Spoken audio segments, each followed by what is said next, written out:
All right. Is my microphone on? It is on, and I am live. Is it live? Clear my throat.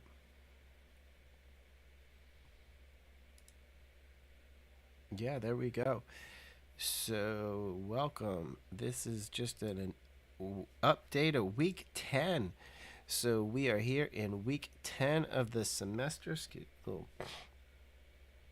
Pulling up the syllabus and the schedule here, guys, give you an idea of what we're going over.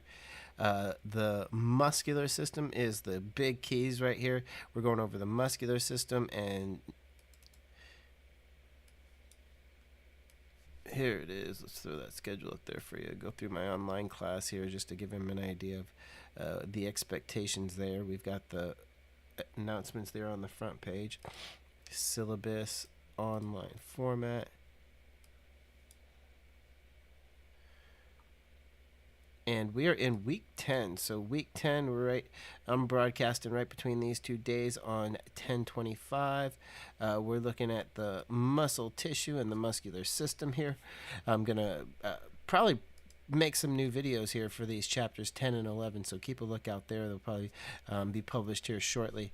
The lab assignments that you're working on is now the gross anatomy of the muscular system, and looked at some joints in the previous one. And so with the exam here coming up the weekend here, the 9th, it'll open up on around the 9th and be open until that Monday, right? So it'll be from the 9th until the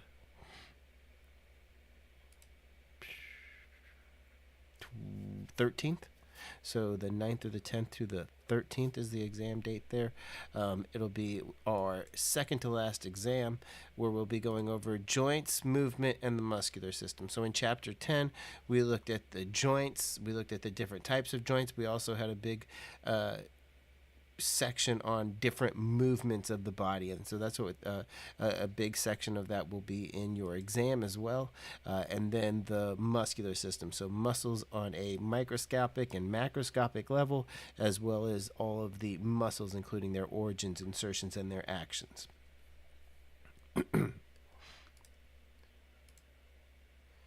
And so there's a big couple of main topics as it relates to chapter 10 here. I'm going to see if I can't do a little bit of a double time and record and talk a little bit at the same time.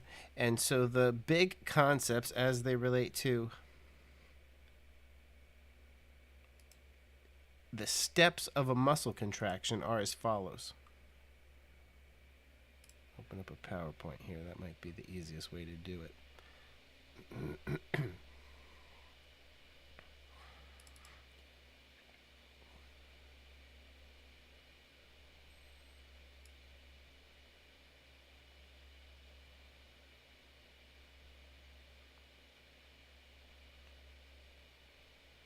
Now, the first thing we should identify here is this idea of this like resting membrane potential. And so, in cells that are irritable, we see that there's a slight concentration difference of the ions sodium and potassium. Remember the sodium potassium pump? Well, that's a big driver in maintaining what's known as this resting membrane potential. All living cells have this resting membrane potential, or kind of electric gradient across their membranes. The inside of the membrane of a cell, a nerve or a muscle like this is probably somewhere in the range of negative 60 to negative 90 millivolts.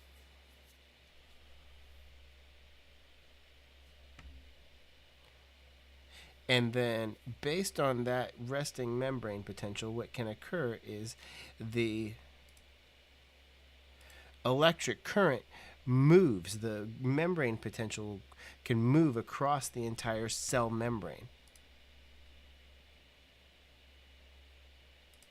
And so that's this across this cell membrane here, and this is the picture that we're going through.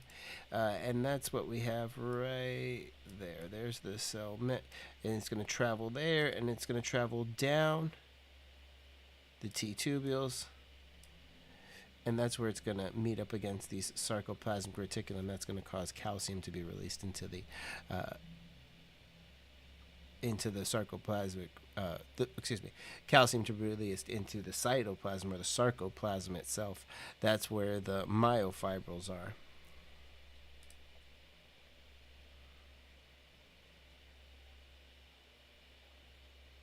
And so the action potential, that generation of an action potential based on the membrane potential, is what stimulates the sarcoplasmic reticulum to release calcium into the cytoplasm.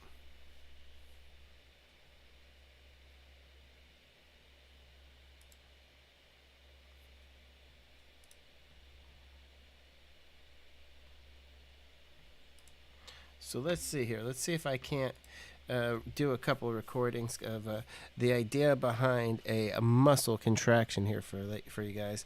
I'll have to kind of start from the top here, make a couple of slides. Okay.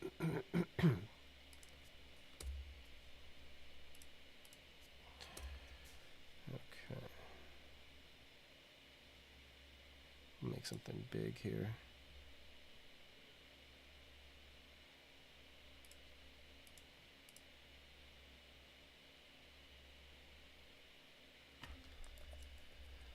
I say steps to a muscle contraction. Right? This is the main key of chapter 10, is the steps to a muscle contraction. And so the first big primary step is what you might refer to as excitation. The second would be excitation, contraction, coupling. And the third would be the cross bridge cycle.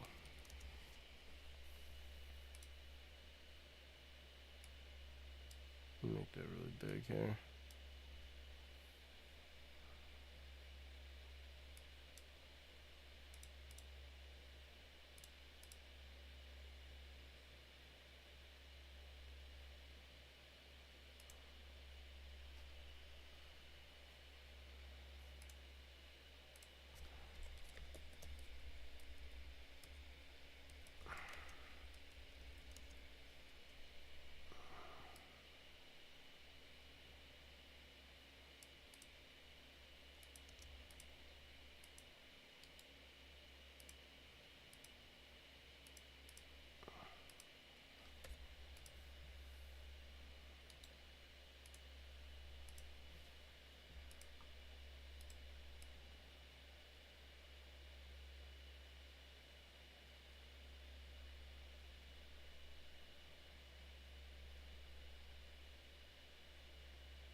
Okay.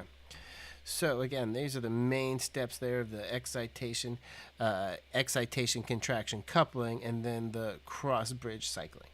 So excitation first. Let me record this out.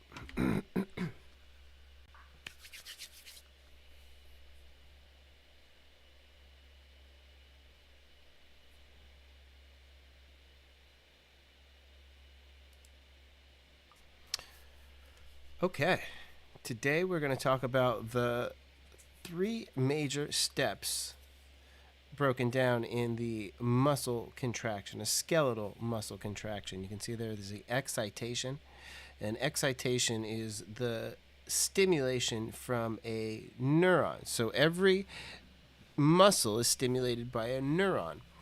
And the connection there is known as the motor unit. So the motor neuron, so that's a neuron that stimulates a muscle, and all of the muscles that it controls is known as the motor unit. And so excitation involves the motor unit, and again, as we said, those nerves and muscles involved. The excitation contraction coupling is where we have the muscle that's been stimulated, and how does that link the stimulation of the muscle to the contraction itself. And so what you'll see is a cascade of events in which calcium is released. Sorry, I'm trying to get the slides here at the same time. You'll see a cascade of events in which calcium is released into the sarcoplasm or the cytoplasm of the cell, and it causes the muscle to contract. That's kind of the third part there, referred to as the cross-bridge cycling. And so cross-bridge cycling is what we have arrowed there at the that I just arrowed. So the first part, and I'll kind of highlight it with, let me go back here and clear all my ink. The first step here is excitation, right? So right here is excitation. It's referred to where we have the neuron stimulating the muscle. So that's what happens right here. You can see, let me, if I zoom in even. The synaptic bulb, this is a part of the neuron here.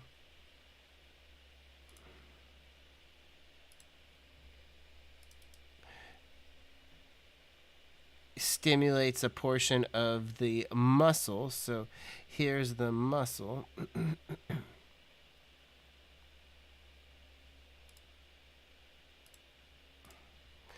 And then what happens is calcium's released into the sarcoplasm. So we're kind of in the sarcoplasm here.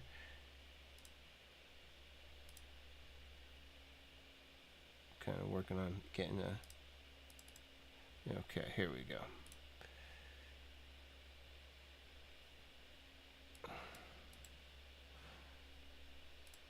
So, right here we're in the muscle. Alright, so there's the muscle. Right here is the neuron. So the neuron releases a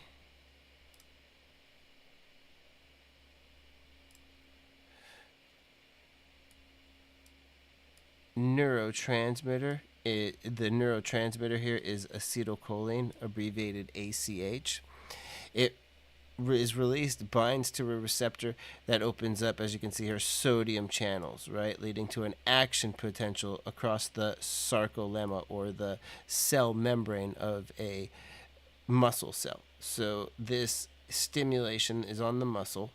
The region where the neuron meets the muscle is called the neuromuscular junction. So this here is the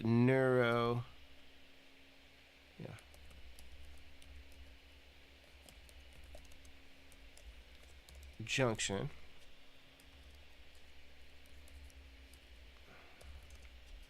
And it's a synapse. It's a specialized synapse between a motor neuron, a nerve that stimulates a muscle, and the muscle itself. So at the neuromuscular junction, the neuron releases acetylcholine into the synapse, or the neuromuscular into the synapse, and it binds to receptors on the muscle. That'll then send the signal across the cell membrane here, or the sarcolemma, and into the T-tubules. So different color here to identify some of those T-tubules. So this would be the T-tubule. T-tubule. The T-tubules abut up against the sarcoplasmic reticulum. That's the sarcoplasmic reticulum, abbreviated. No. My handwriting's bad. Let's just go back there and type it. This is the sarcoplasmic reticulum. So calcium is released from the sarcoplasmic reticulum. That calcium will then bind to the regulatory protein troponin.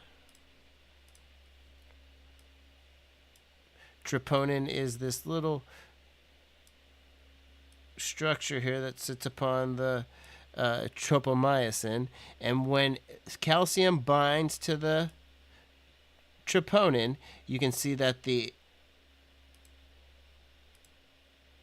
binding sites for myosin on actin are exposed. That allows for myosin to attach to actin, and we get the final part, the cross-bridge cycling.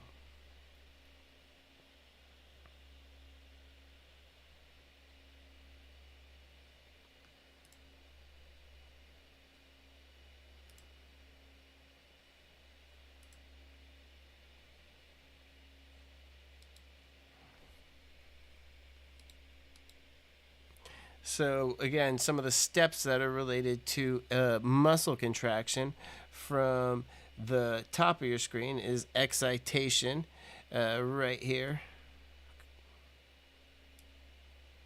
Then you've got this excitation contraction coupling, which is the binding of calcium to its regulatory proteins, allowing for the cross-bridge cycle to occur.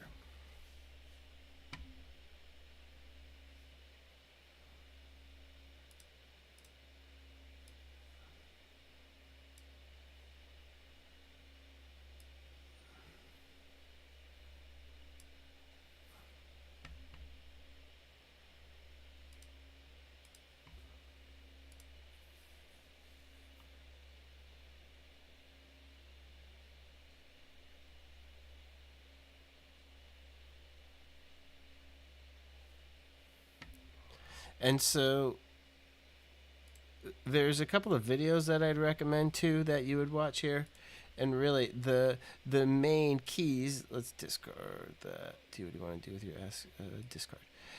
And so the main keys that you want to look at here as it relates to muscle contraction. Let's see if I can't.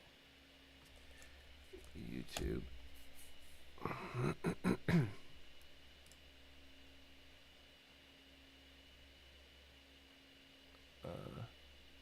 Miss Rachel, no.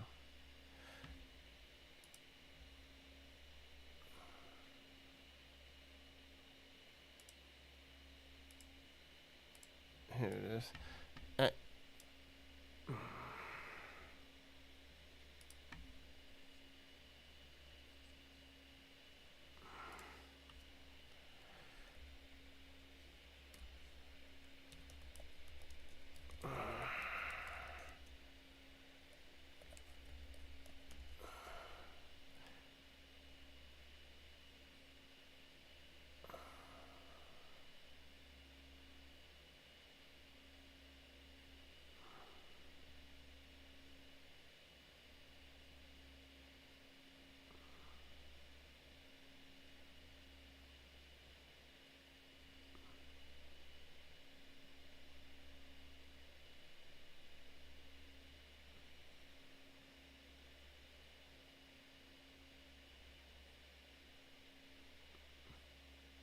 Let's give me one more sec here.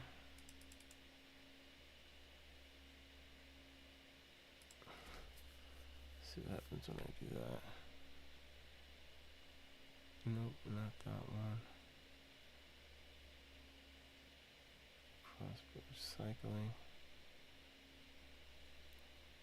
I might do this one.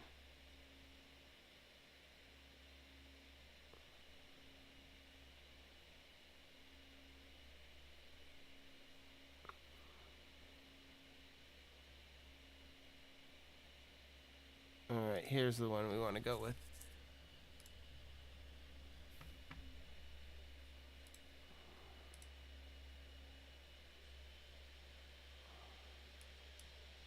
And move her hand to take notes. Your cardiac and smooth muscle. You use muscles every day to do activities. This woman is using muscles to breathe, circulate blood, and move her hand to take notes. Your cardiac and smooth muscle tissues are involuntary. You do not consciously control their actions. Skeletal muscle works under voluntary control. Skeletal muscles are composed of bundles of muscle fibers. Muscle fibers are long cylindrical cells containing several nuclei. Those muscle fibers are also called, the bundles are called fascicles, right? So we can also just type in there that these muscle fiber bundles are called fascicles, right? So those, and don't forget the S like I did there. Muscle. So the skeletal muscle itself is the organ. The muscle is actually bound up. The cells, the muscle fiber or a cell, is bound up into groups called fascicles or muscle fiber bundles there.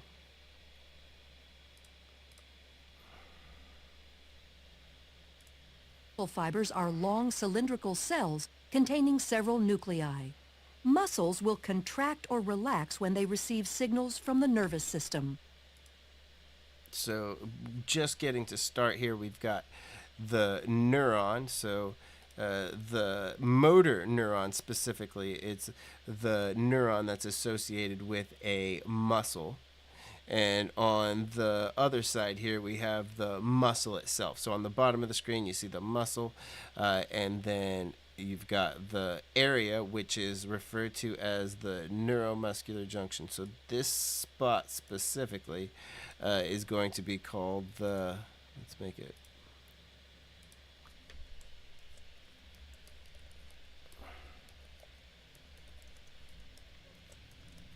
junction, right?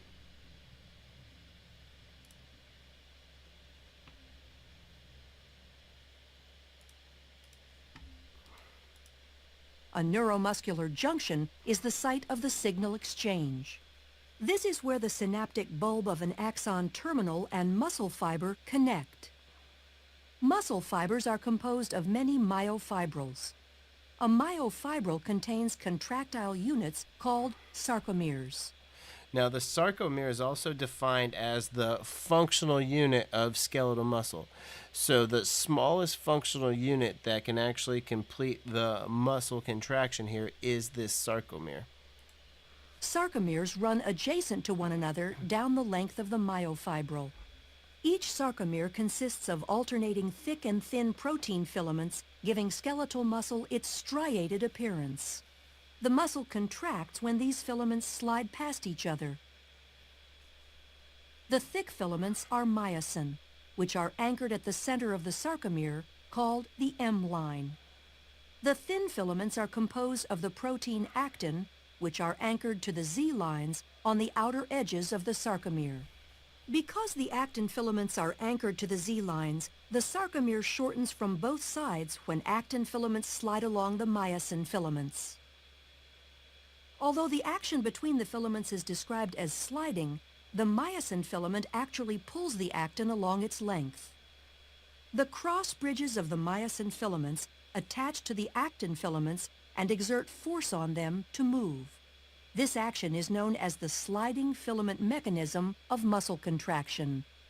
In this model, the sarcomeres shorten without the thick or thin filaments changing in length. A contraction begins when a bound ATP is hydrolyzed to ADP and inorganic phosphate. This causes the myosin head to extend and can attach to a binding site on actin, forming a cross bridge. An action called the power stroke is triggered, allowing myosin to pull the actin filament toward the M line, thereby shortening the sarcomere. ADP and inorganic phosphate are released during the power stroke. The myosin remains attached to actin until a new molecule of ATP binds, freeing the myosin to either go through another cycle of binding and more contraction or remain unattached to allow the muscle to relax. So if I were to break down the actual cross-bridge cycle, right, you can see that there's the cross-bridge cycling. I'll come back a couple more seconds here. There's a couple of there's a couple of steps to the cross-bridge cycle itself. We'll make it nice and big. We'll make it maybe like a orange color here. We'll make the font like 36. We'll make it bold. The first is what you would see as like attachment. The second is power stroke.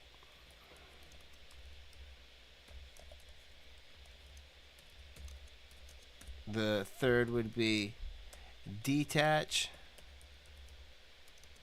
And 4/3/4 is reposition, right?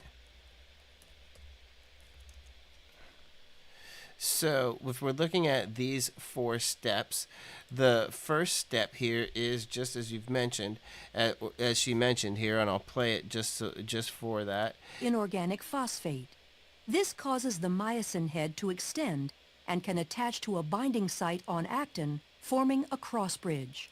So there's the cross bridge attachment where the myosin head attaches to the actin, and so what we have is a attachment. The next is this power stroke, and you can see that this power stroke is actually passive. An action called the power stroke is triggered, allowing myosin to pull the actin filament toward the M line, thereby shortening the sarcomere.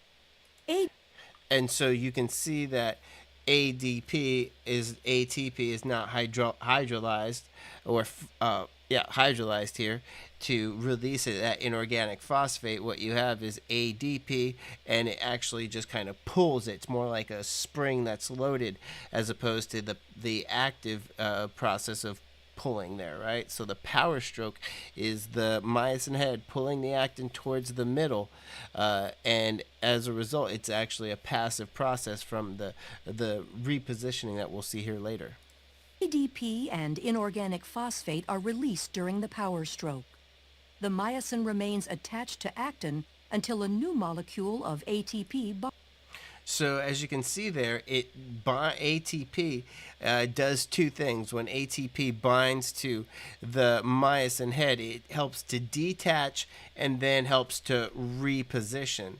So that's how it's going to reposition in a high energy state, in a high potential energy state, so that it actually becomes passive, almost like, again, like a spring or a jack-in-the-box, where you wind up the jack-in-the-box until finally it pops open. Binds, freeing the myosin to either go through another cycle of binding and more contraction, or remain unattached to allow the muscle to relax. Muscle contractions are controlled by the actions of calcium.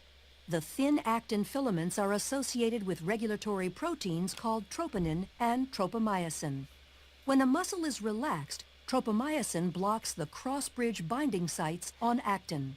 When calcium ion levels are high enough and ATP is present, calcium ions bind to the troponin, which displaces tropomyosin. Okay, so that there is the big excitation contraction coupling factor. Calcium, just go back about 10 seconds there. You can see calcium has been released into the intracellular material, or into the sarcoplasm, as it may be referred to. That calcium ion is going to bind to troponin. There it is, binding to troponin. That also causes the change. So you can see that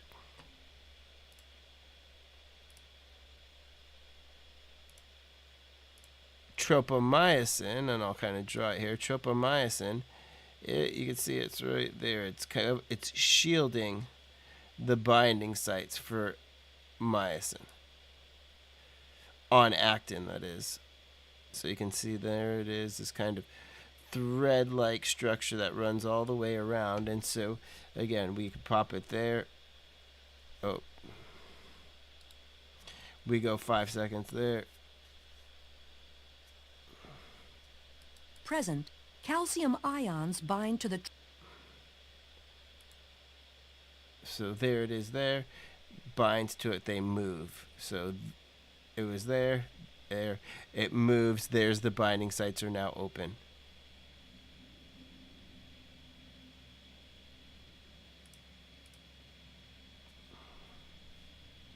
It's on actin. This allows myosin to attach to a binding site on actin, forming a cross bridge. There's your cross bridge cycling. Calcium ions are stored in the sarcoplasmic reticulum and are released in response to signals from the nervous system to contract. Neurotransmitter molecules are released from a neuron and bind to receptors, which depolarizes the membrane of the muscle fiber. The electrical impulse travels down the T-tubules and opens calcium stores. Calcium ions flow to the myofibrils, where they trigger a muscle contraction. As the actin and myosin slide along each other, the entire sarcomere shortens as the Z lines draw closer to the M line. As the sarcomeres in myofibrils contract, the entire muscle fiber will shorten. When muscle fibers contract in unison, a muscle can produce enough force to move the body, allowing you to take notes.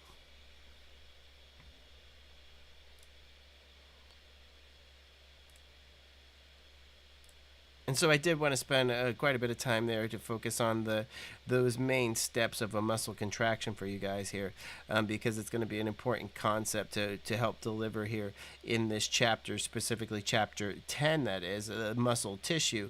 And then in chapter 11, we'll identify all the muscles of the body. But put it up there for the screen for you guys. But again, this was the main thing I wanted to hit and review the guys today. We'll actually review this a little bit more on Wednesday and next week as well. But what is excitation? What is excitation contraction coupling? And what is the cross bridge cycle, right? These are all major events that occur in a muscle contraction. But that's it for now, guys. I wish you guys the best. I appreciate your time. I look forward to your responses here as we get back into the assessment based on the muscular system, your labs, and then we'll get into the nervous system, one of the more complex systems of them all. But I know that you guys will be up for the task here. So again, you guys take care. Best wishes. And we'll see you soon.